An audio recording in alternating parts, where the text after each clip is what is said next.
Now we're gonna see if we can remove the transport truck tie rod end nuts with the Ryobi impact wrench.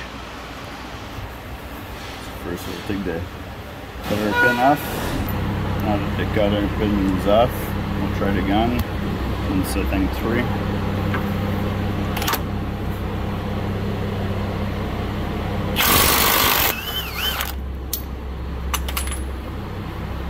Easy.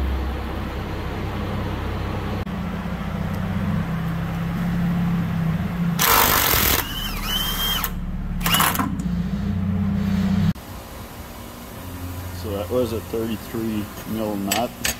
That's like a 15-16 socket for there.